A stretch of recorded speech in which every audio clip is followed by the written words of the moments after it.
nem kizárt, hogy ez egy hosszú híd lesz. Ez egy nagyon jó beharangozó szöveg volt, de a Katarináék mondtak valamit egy hosszú hídról, és most elkezdtem csinálni egy videót róla. Igen. Itt vezet Csilla, mindjárt átérünk Oregonba, ami arról híres, hogy nincsenek adók. Na. És beléptünk Oregonba, itt már nincsen adó.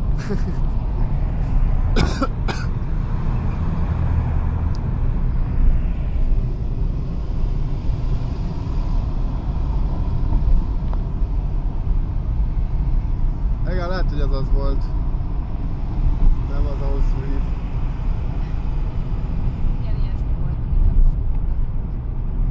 Igen. Már lassan egy perce megyünk 60-nal, tehát akkor ez legalább 1 kilométer.